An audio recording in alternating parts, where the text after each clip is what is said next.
La enfermedad de Carmen se acrecentaba al encuentro con recuerdos dolorosos del pasado. Le hacían pensar que la mayoría la atacaba y la odiaba, como también que estaba sola en el mundo. Laura, aunque luchaba para no verse afectada por ello, a veces se rendía y deseaba morir. Se deprimía pensando en que le había arruinado la vida a su madre, pero a veces la despreciaba por hacerla sentir así. Deseaba esporádicamente que su mamá fuese normal. Sin embargo, aunque Carmen jamás lo imaginara, Laura jamás deseó tener otra madre. La amaba con todo lo que podía su corazón. Mamá había una sola después de todo. Inteligentemente Laura esperó a que las aguas se calmaran para hablar con Carmen. Y por la noche, justo antes de dormir, pasó lo de siempre. Carmen se calmó y pidió disculpas a Laura. Ese día, después de hablar por largas horas, durmieron juntas. Laura cayó primero. Carmen la miró y le dio un beso en la frente.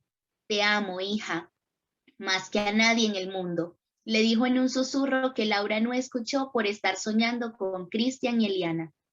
Al otro día, Laura miró en el periódico una mala noticia. El verdulero había cerrado la frontera con la tierra del café.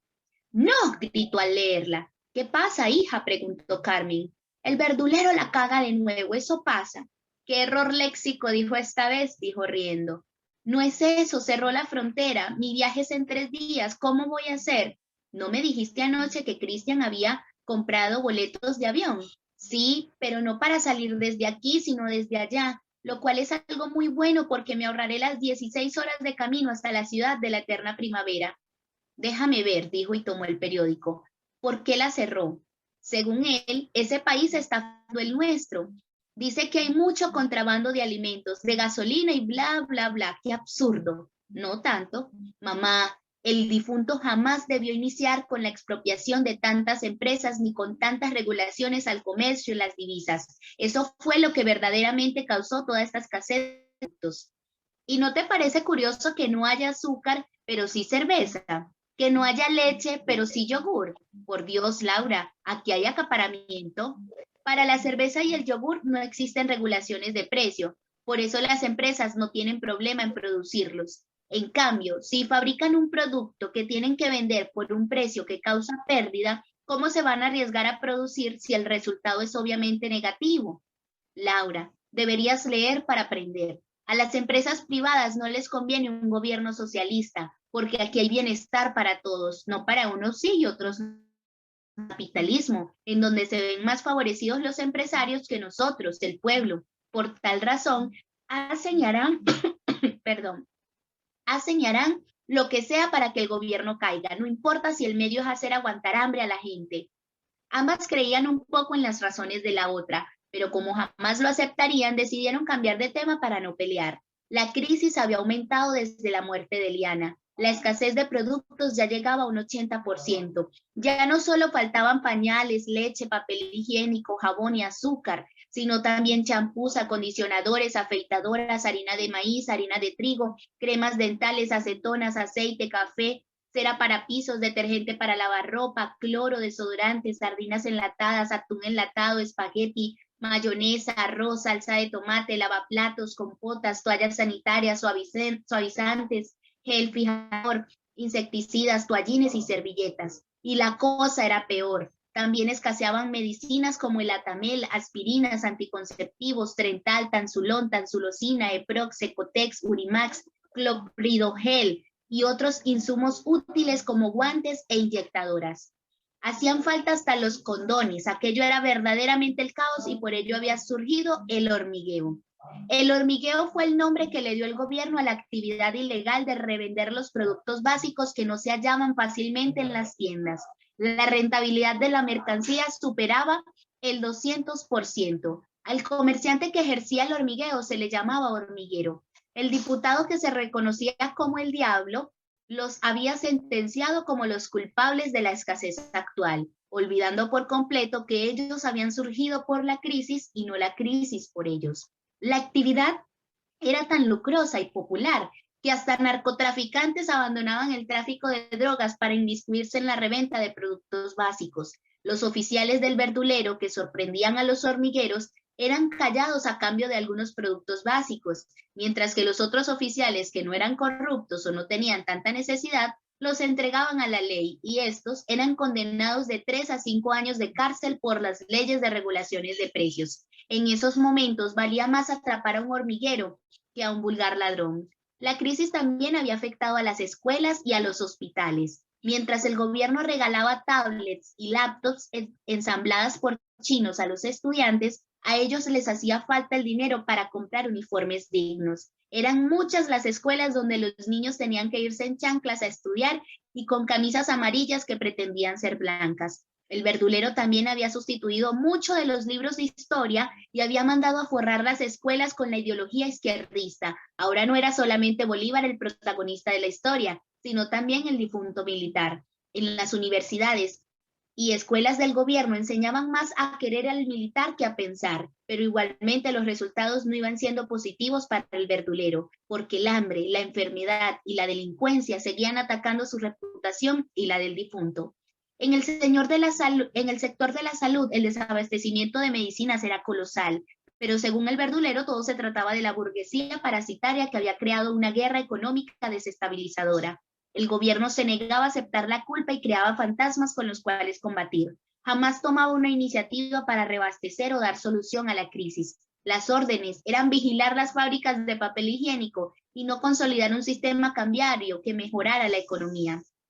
Había desnutrición, muertos por falta de higiene en los centros de salud y fallecidos por no tener acceso a los medicamentos recetados. Cada muerte sumó un no irreversible contra el verdulero, pero asombrosamente ganaba y seguía ganando las elecciones que se daban, tal vez por fraude, pero nunca jamás pudo alguien comprobarlo.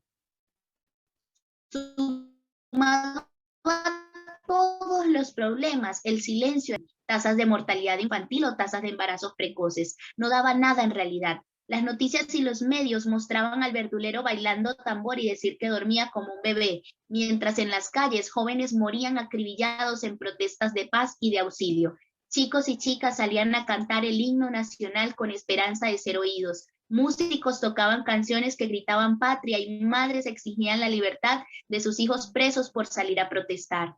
Del lado de Carmen, solo se veía lo que ella creía positivo, la lucha contra la guerra económica y la violencia en las calles dirigidas por el fascismo de derecha, el combate contra la corrupción en las instituciones del Estado, los planes de fortalecimiento de la seguridad nacional y la gestión en calle hecha por el gobierno. Carmen solo veía al niño con la tablet nueva regalada por el verdulero, al abuelito que cobraba pensión sin haber trabajado jamás en su vida y a la madre que atendían gratuitamente en los centros de salud. Laura, por su parte, no era capaz de ver una cosa buena. Para ella el verdulero se había apoderado de todo y para mayor de sus desgracias, su madre lo apoyaba. Capítulo 26. Cruzando la frontera. 2 noches previas al vuelo, Laura llamó a un hotel fronterizo para averiguar sobre la situación del cierre. Hotel Manuelito, buenos días.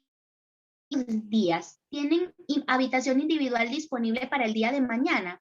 Solo manejamos habitaciones matrimoniales. Me sirve. ¿Funcionan con reserva o llego directamente? Ambas opciones están disponibles. Perfecto. Te pregunto para aprovechar. ¿Está realmente cerrada la frontera? Sí, totalmente. No dejan pasar a nadie en absoluto. Conozco a un amigo que intentó y lo devolvieron. Nada de carros, transportes, personas, nada ni nadie. Qué mal. Mucho. Esto nos ha perjudicado demasiado, no solo a ellos, sino a nosotros, pues nuestra economía iba de la mano con ellos. Perdón, estoy atoradita. Me imagino, ojalá todo se arregle. Amén. Laura ignoró los malos comentarios y con Frendio subió al bus al otro día. No pudo dormir en todo el camino pensando en la frontera, en Cristian y en Eliana. Cómo extrañaba a su amiga, cuántos recuerdos en ese camino.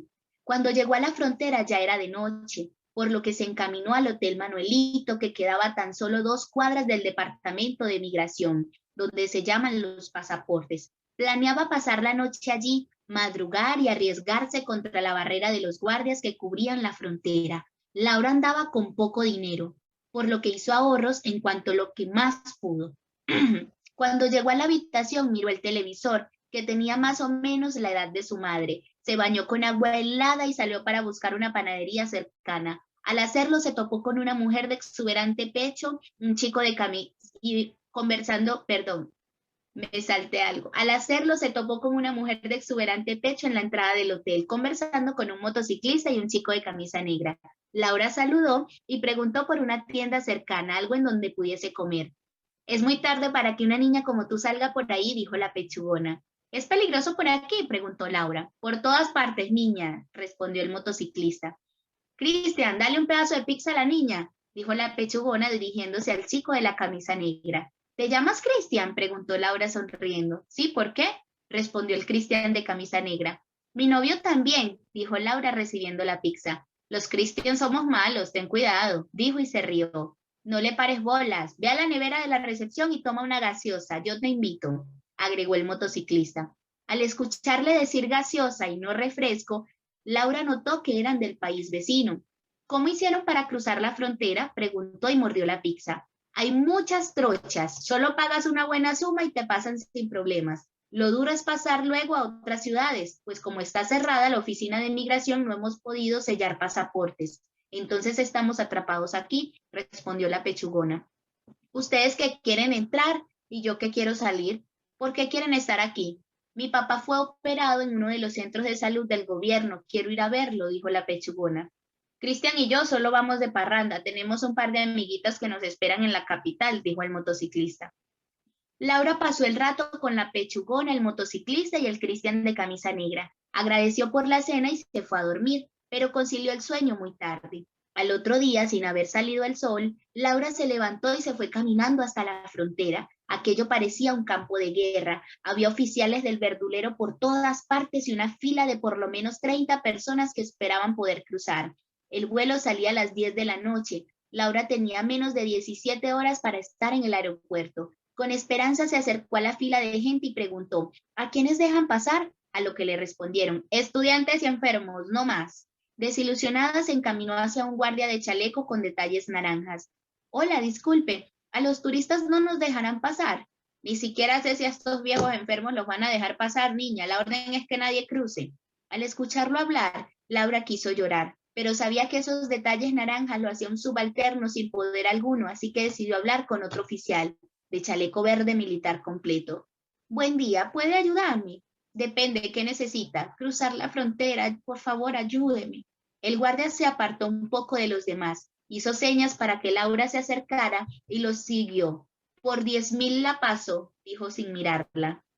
Laura se alegró. Era casi todo el dinero que cargaba encima, pero no le importó. ¿Y me sella el pasaporte?, preguntó alegre. No, yo solo la paso. Necesito el sello, tengo un vuelo.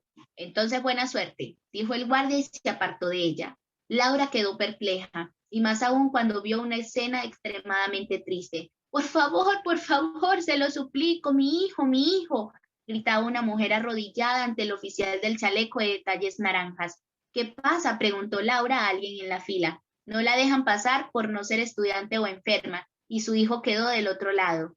Le respondió una anciana de cabellos oscuros. Son unos malditos, agregó la persona a su lado.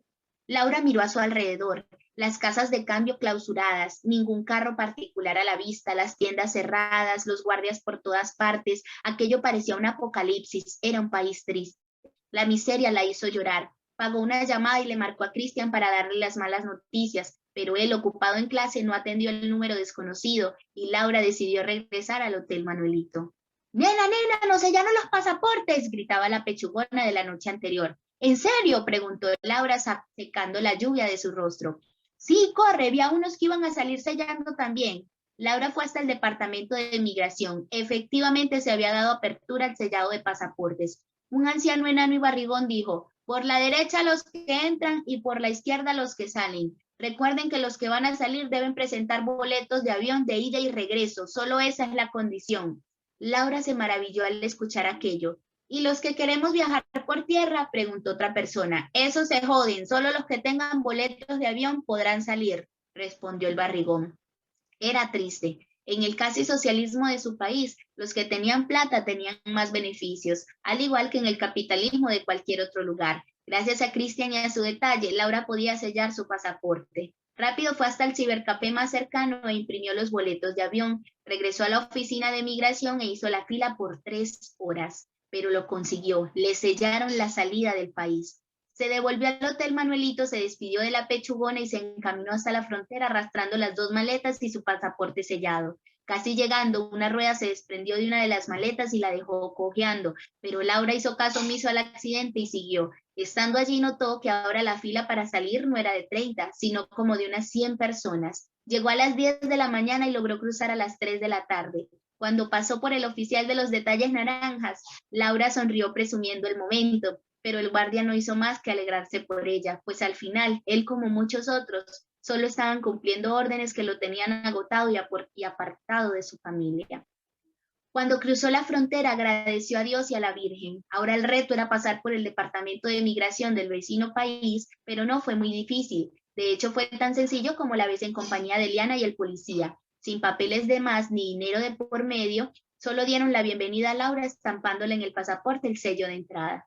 La siguiente travesía era llegar al aeropuerto. Bus, ninguno pasaba por el lugar. Aeropuerto, aeropuerto, aeropuerto, gritaban los taxistas. Laura se acercó a uno y preguntó el precio. Son 20,000 pesos y si quiere hacemos parada para que haga el cambio, le dijeron. Y antes de poder responder, una chica de más o menos su edad se le acercó y le dijo, yo también voy al aeropuerto, vamos las dos y pagamos miti-miti. Así fue como llegó al aeropuerto por la mitad de precio y una nueva amiga, que resultó ser también de los Andes de su país.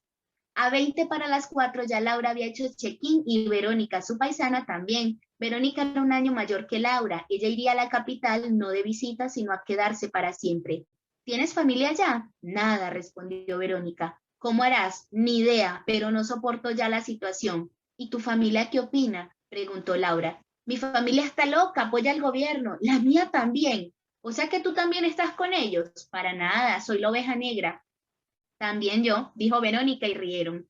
El vuelo de Verónica salió un poco antes que el de Laura. Se despidieron e intercambiaron sus números de contacto. Cuando Laura subió al avión, sintió paz. Al fin, pensó. Se puso feliz al darse cuenta que le había tocado la ventana y un poco triste cuando Rodrigo, su vecino de vuelo de 5 años, lloró reclamando ese puesto. No tengo problema en dárselo, le dijo Laura a la mamá de Rodrigo, demostrando una madurez que aún no tenía.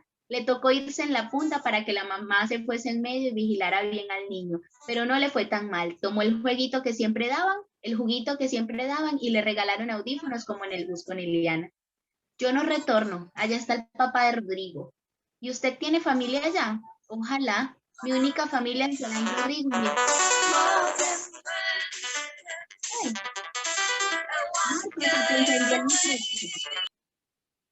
Acá, ya.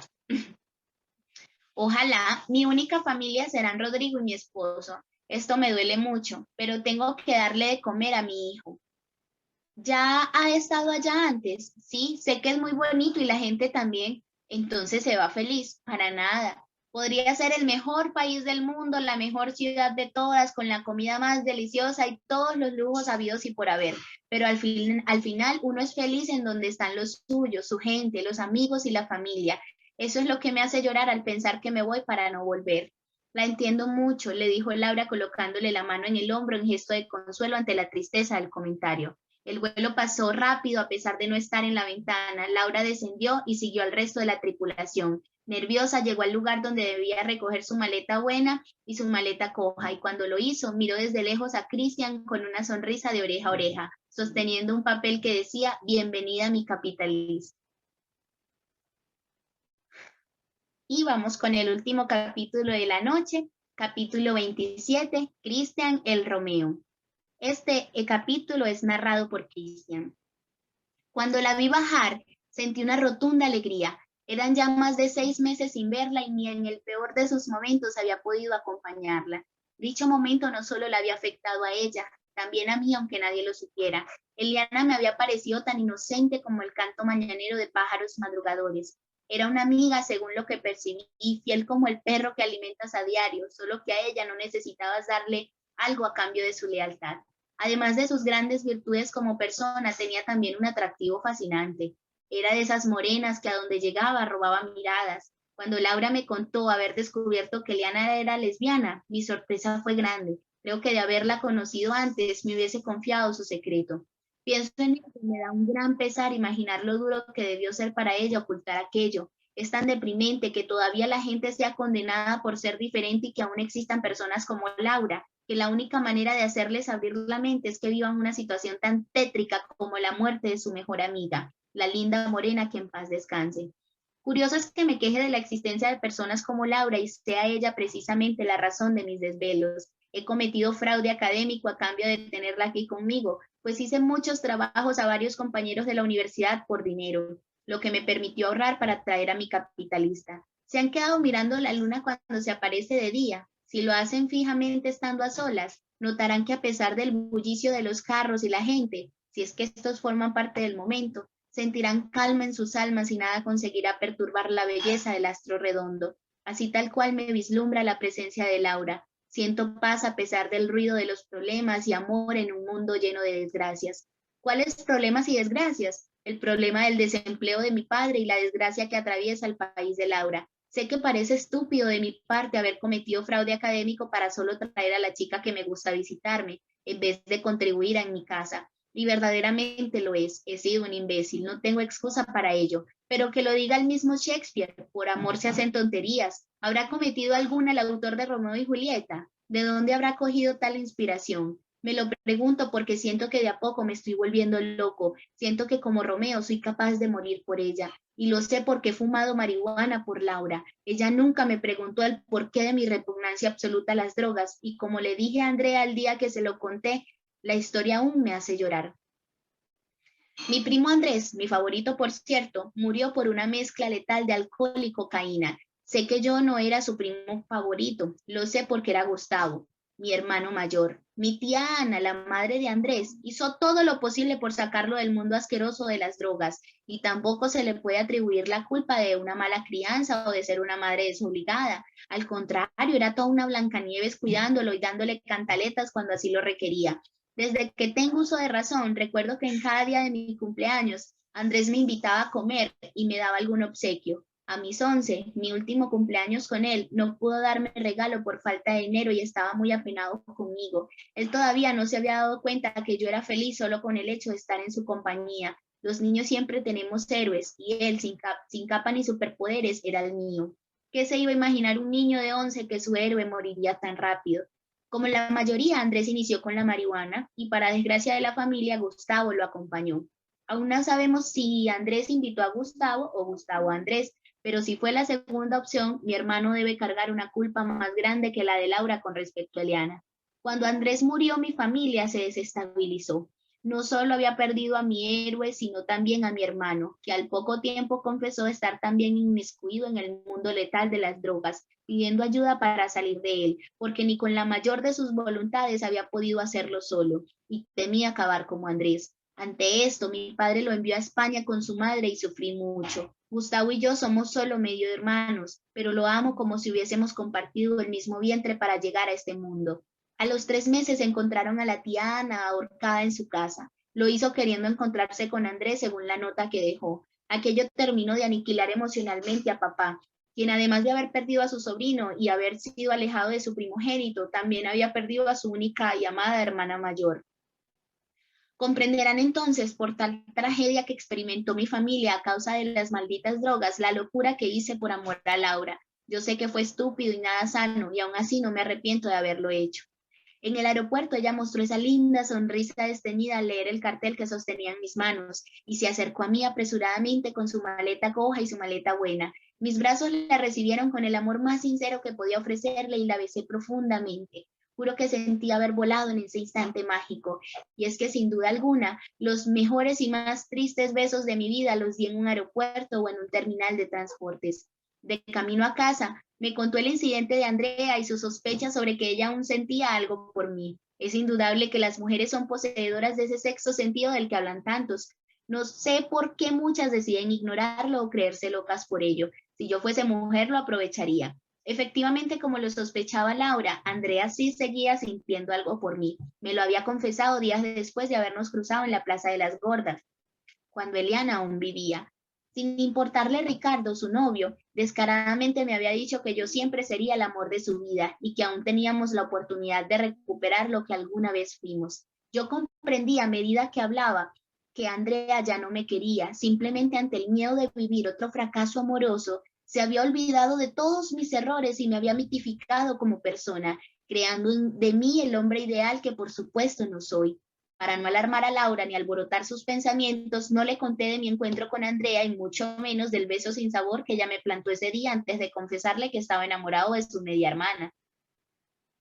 Pensé que ya nada podía mejorar, pero efectivamente mejoró. Al llegar a casa con Laura recibí una grata sorpresa. Gustavo estaba ahí. Había pasado ya 5 años desde su última visita y para mayor de mis alegrías me enteré de que sería tío de un varoncito. Mi nuevo sobrino se llamaría Andrés. Finalizamos.